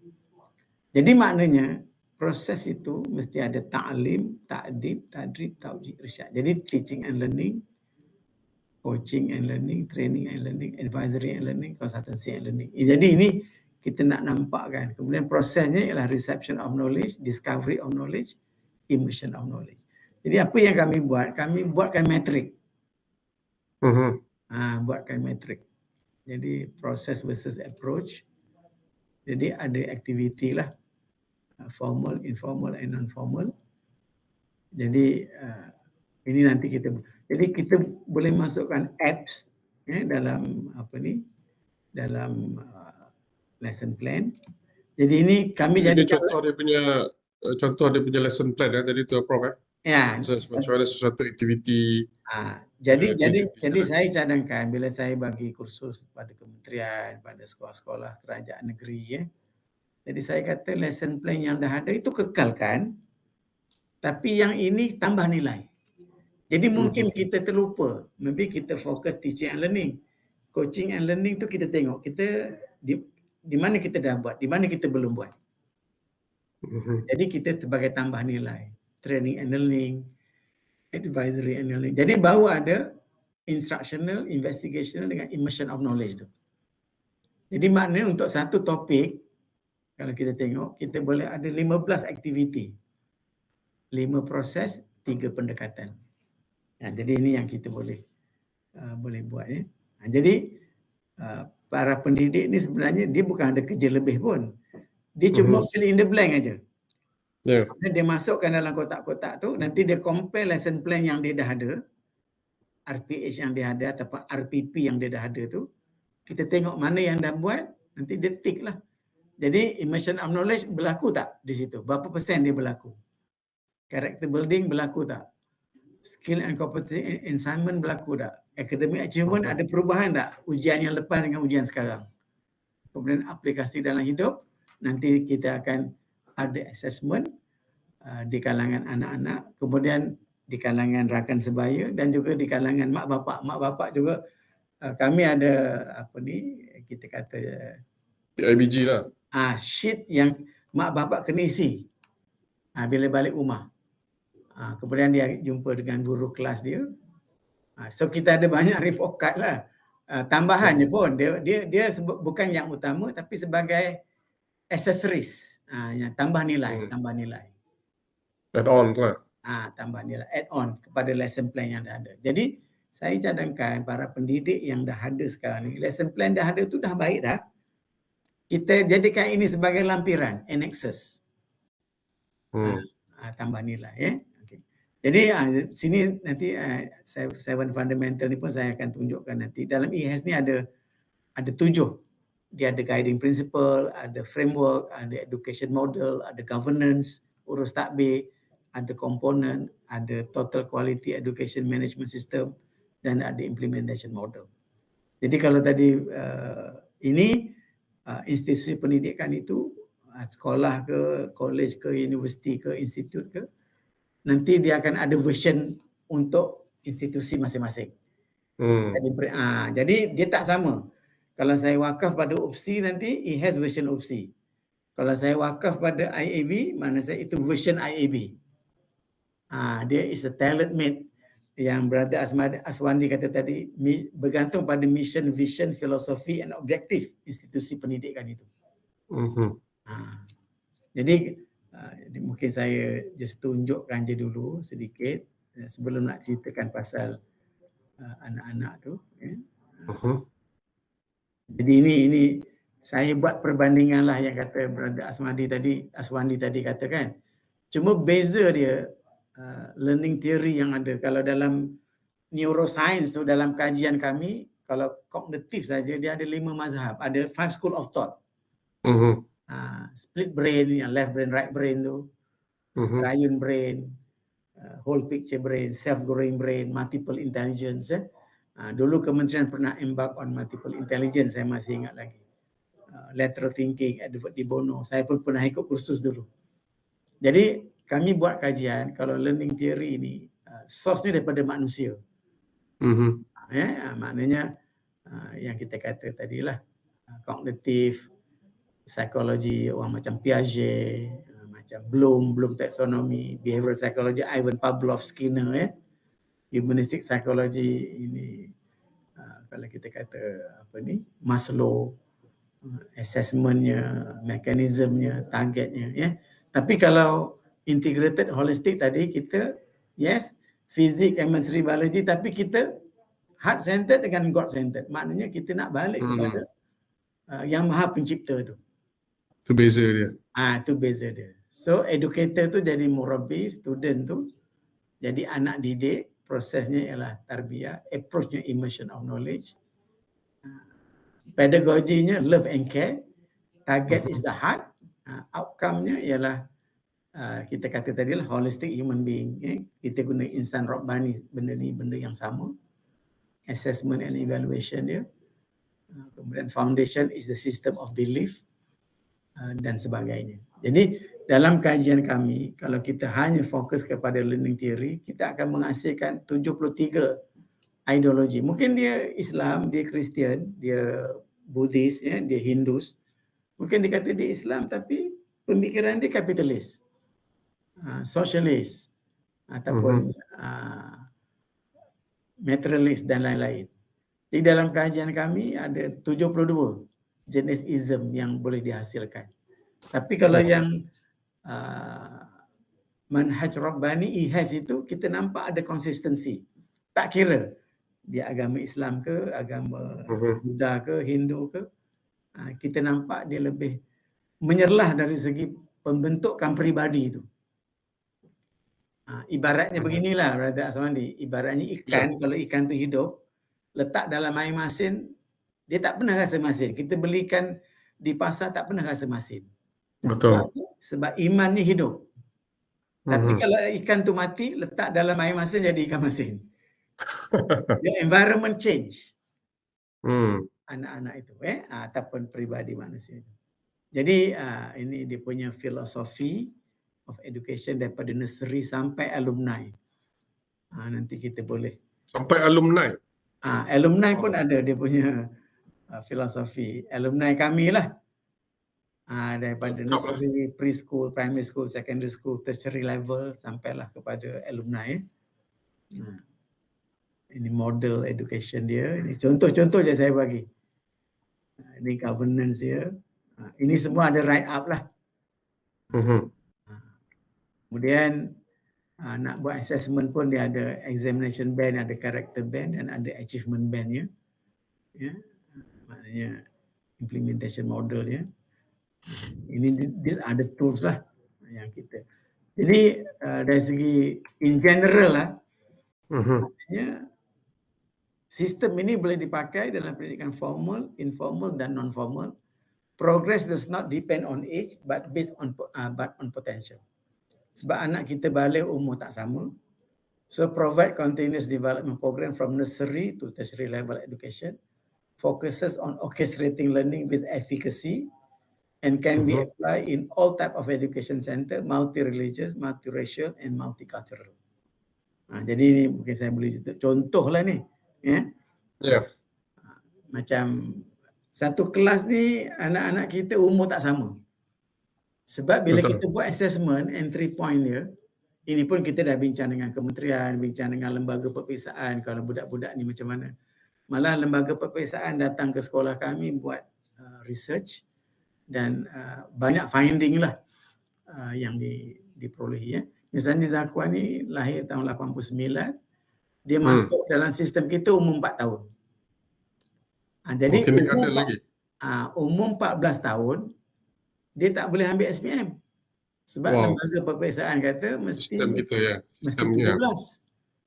Jadi kami bincang dengan lembaga perpisahan bincang dengan kami cuba ambil IGCSE. Register dengan British Council misalnya kan. International General Certificate of Secondary of Education ni University of Cambridge. Alhamdulillah dia score dapat straight A.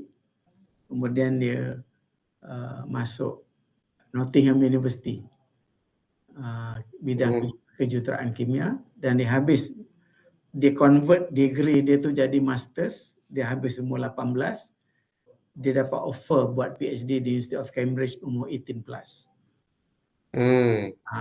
Jadi core curriculum dia ialah Quranic Generation Development Program tu yang saya katakan tadi. Reciting the Quran, understanding the Quran, memorizing the Quran. Jadi sistem outcome dia kita nampak di situ bertahap-tahap lah. Ada sedikit holistiknya, ada sedikit well-roundednya, ada sedikit balance-nya. Di sinilah yang kami adakan program pendidikan non-formal bila cuti sekolah, bila cuti universiti, alumni ni dia balik dan dia ikuti program-program yang ada di sekolah. Jadi ini satu contoh. Sekarang di mana, Prof? Sekarang dia di Petronas lah sebagai researcher lah. Kemudian Atikah ni pun sama, dia masuk umur dia lahir 89, dia pun tak boleh ambil. Mereka ni ambil SPM ni nanti bila nak pergi kerja. Bila nak kerja kerajaan nanti dia ambil SPM. Dia ambil 6 subjek lah. Kalau di sekolah kami mereka ambil 6 subjek. Termasuk subjek terasnya sejarah, bahasa Melayu, matematik, English dan sebagainya. Jadi dia pun sama juga. Jadi dia nak jadi chartered accountant. Jadi alhamdulillah dia habis all papers tu umur 18 tahun juga. Association Certified Chartered Accountant. Wow. Dapat ACCA umur 18. Alhamdulillah. Dan sekarang ni dia bekerja di ADNI sebagai chartered accountant di sekolah kami lah. Jadi oleh kerana ACCA ni dia lebih tinggi pada degree. Jadi dia buat dissertation, buat thesis, dia dapat 2 degree lagi. Satu Bachelor in Applied Accounting daripada Oxford Brook University dan satu lagi dapat MBA in Accounting. Dengan buat thesis saja. Jadi di bawah tu kalau kita tengok core values-nya sama, outcome-nya sama, taekwondonya black belt, horse ridingnya gold medal. Dia Wow. menjadi pelajar yang termuda ACCA di dunia lah. Di England pun tak. Dan dia jadi ambassador ACCA di Malaysia. Masya Dan Allah. dia mewakili Malaysia di International Youth Conference di Jepun. Dan alhamdulillah IHAS pun telah membuka sekolah di Jepun sekarang di Shibuya. Wow, tahniah. UI International School di Shibuya ya. Shibuya. Di Shibuya. Jadi ini kalau kita tengok dua ni tarikh lahir dia sama. Kalau tengok yang ini tarikh lahirnya dia lebih tua setahun. Tapi dalam satu kelas. Jadi dia pun tak boleh ambil SPM, ambil IGCSE, dia buat matrik di UIA, masuk UIA umur 15 lah. 15 plus. Kemudian sekarang ni dia alhamdulillah buat perubatan jadi doktor pakar. Yang bagusnya oleh kerana kita dah ajar social studies tadi, dia membantu gempa bumi di Indonesia, dia buat kerja-kerja sukarela, dia buat medical check up untuk orang asli. Jadi maknanya nilai-nilai kemasyarakatan tu, social and nation tu kita dah build masa sekolah. Dan Soleha ni dia ada kakak pun satu kelas, nama dia Iman Jeffrey. Sekejap ya, saya cuba tengok ada tak. Sebab kami mengambil kohort-kohort yang, ini saya ambil satu kelas ni. Ini Iman Jeffrey. Tahun 87, kakak dia. Muda-muda bro. Pun dia buat medik. Anak Encik Jeffrey ni ada 6 orang di sekolah kita. Semua perempuan. Masya Allah. Dan 6 semua doktor. Masya Allah. Cuma kami ada, ni nak tunjuk satu orang ni, dia Aminatul tak silap saya. Dia ambil dua-dua. Sebab umur dia baru 16. Di Jun dia ambil oleh IGCSE. November dia ambil SPM. Dengan kebenaran lembaga perpisahan lah. Jadi alhamdulillah oleh kerana knowledge base, masa Mei Jun pun dia score straight A, masa SPM pun dia dapat straight A because knowledge base tadi yang saya kata tadi. So belajar di Leeds University, scholarship MARA, sekarang bekerja di Leeds Hospital sebagai doktor pakar, dan insyaAllah tahun ni dia balik dan akan bertugas di Malaysia insyaAllah. Masya Allah. Cuma ada satu orang ni dia science student ni dia minat nak buat law, so dia masuk UiTM terima dia, so dia habis Bachelor of Legal Studies tu umur 19 tahun daripada UiTM, kemudian dia dapat scholarship buat di Leiden University buat PhD, bekerja di International Criminal Court di Hague, dan sekarang bekerja di Bangsa-Bangsa Bersatu. Waktu itu dia boleh 6 bahasa. Saya difahamkan baru-baru ni dia boleh 13 bahasa. Masya Allah. She's a lawyer dan dia nak ambil sekarang ni syariah law pula lah. Jadi ini sebagai contoh lah. Ya. Jadi saya ingat sebagai mukaddimahnya saya ingat memadai kot. Baru mukaddimah Prof. Kita sudah bersiaran sejam lebih kurang sejam 40 minit dah Prof. Subhanallah, tak berasa. Jadi saya punya pandangan Brother Aswandi. Silakan. Kemudian kita bagi overview hari ini, dan insyaAllah kalau kita ada ruang lagi, kita mungkin boleh bincangkan di masa-masa akan datang lah. Cuma saya punya conclusion ni, silakan. Sistem ni very friendly and compatible lah. Ya. Nak cerita very friendly and compatible. Sebab di sekolah kami ada special children, ada normal children, ada gifted children. Dan kami pelajar tidak pilih macam SBP, SBT kan, kita pilih. Ini kami tak ada buat pemilihan. Kami ambil just any student yang nak daftar, kita terima. Cuma kita buat assessment lah. Supaya kita tahu level dia di mana dan kita ada program untuk setiap pelajar tu.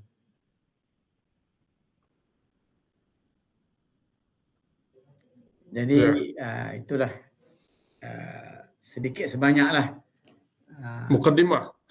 Mukadimah yang itu saya kata Jadi tadi. Prof, mungkin boleh buka kamera sikit Prof. Jadi itulah saya minta maaf banyak-banyak dengan warga Randau sekalian sebab kita tak sempat ambil soalan tuan-tuan dan perempuan.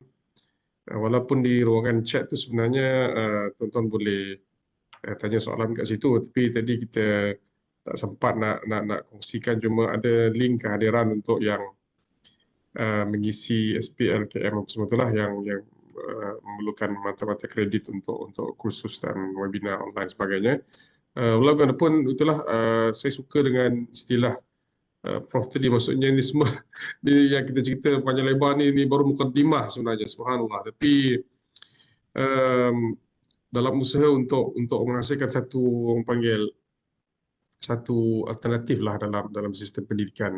Yang sistem pendidikan yang sedia ada ni memang sudah cantik, yang kita faham. Itu pun yang cantik itu pun tak berapa nampak cantik dia. Cuma tapi itulah, kita masih juga memerlukan beberapa lagi model-model, juga contoh-contoh yang kita boleh jadikan teladan sebagai contoh dalam konteks pengurusan sekolah adni lah yang betul-betul dah establish, saya fikir bukan setakat establish, dan juga telah menghasilkan banyak model yang sama di pelbagai negara, dan bukan setakat kerangka sekolah yang cukup lengkap tadi kerangkanya, daripada assessment sampailah kepada quality control, daripada curriculum, assessment dan seterusnya lah, sampailah kepada penaziran, quality control sebagainya. Tapi juga melihat aspek yang lebih jauh daripada itu, kepada alumni hatta. Jadi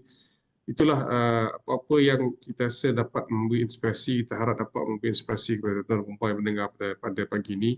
Mungkin nampak gayanya dia lebih kepada orang yang terlibat dengan dasar, Prof, dalam konteks perbincangan ini. Tapi paling kurang pun saya fikir yang warga pendidik dan juga warga Randau yang boleh amalkan, boleh fahamkan pada pagi ini ialah macam mana konsep pengorbanan kepada dalam kerja buat kita ni. Pengorbanan ni adalah untuk cari redha si pencipta. Itu mungkin pengorbanan yang terbesar, saya fikirlah. Mungkin akhir kalam daripada Prof sebagai rumusan terakhir barangkali. Okey. Jadi saya nak ucap banyak terima kasih, jazakumullah khairan, jutaan terima kasih kepada pihak IAB Cawangan Sarawak, terutamanya kepada pengarah Puan Haji Edmund Shah, rakan-rakan seperjuangan di IAB, para pendidik, dan seluruh warga IAB di seluruh negara, dan juga warga pendidikan di Kementerian Pendidikan, warga pendidik di Kementerian Pendidikan. Dan kita berdoa semoga kita dapat sama-sama memberikan sumbangan kepada pembangunan pendidikan negara kita. Dan seperti mana yang saya katakan tadi, kita jangan revamp apa yang dah ada baik dengan dalam sistem pendidikan negara kita. Dan saya memang kalau kita tengok rujukan saya, teks saya, semua buku-buku Kementerian Pendidikan, tapi mengambil dua pentaksiran, dua ujian. Cuma kita tambah nilai. Jadi macam tadi RPP ke RPH ke, kita nilai supaya kita dapat meningkatkan lagi kita kata performance ataupun kemenjadian kepada anak-anak didik kita lah. Dan yang paling penting sekali, kita nak melahirkan anak-anak warga pendidik dan seluruh rakyat Malaysia yang bukan sahaja berjaya dalam kerjaya, tapi berjaya dalam kehidupan dunia dan akhirat. Itulah kesimpulan saya, Brother Asmandi. Jazakumullah khairan, thank you very much, and insyaAllah kita jumpa lagi. Ya, terima kasih juga yang tidak terhingga. Hal jazaa wal ihsan illa al ihsan, insya-Allah. Tak ada lain, bukan yang kita minta daripada Allah SWT untuk memberi ihsan kepada yang bagi Prof kerana sudi berkongsi kerangka sekolah integrated holistik ini yang yang sebenarnya sudah dipatenkan tetapi tidak dijual. Subhanallah. Semuanya di endowment, diwakafkan kepada pencipta-pencipta ilmu. Itu belum lagi kita lihat tuan-tuan dan puan-puan, dari sudut business model yang sekolah-sekolah di bawah Prof ni dapat hasilkan. Mungkin tak pastilah kalau kita nak kongsi di sini, tapi sesuatu yang cukup membanggakan lah, seperti yang saya dapat maklumat, memang dengan revenue yang berjuta-juta tu, Masya Allah. Maksudnya dengan sekolah yang begini, itu baru satu branch, apatah lagi dengan branch yang lain, tapi semuanya diwakafkan untuk cinta ilmu. Subhanallah. Terima kasih tidak terkira kepada tuan-tuan dan puan-puan, kepada Prof kerana sudi bersama kami pada kali ini. InsyaAllah kita akan berjumpa di lain masa, lain rancangan. Untuk itu saya sudahi dengan wabillahi taufiq wal hidayah. Assalamualaikum warahmatullahi wabarakatuh, dan selamat Hari Raya Idul Adha yang kita akan sambutkan pada hari Khamis nanti, insyaAllah. Untuk itu, sampai kita berjumpa lagi dalam siri rancangan IAB, rancangan Randau Kepimpinan IAB Jawa Sarawak. Assalamualaikum warahmatullahi wabarakatuh.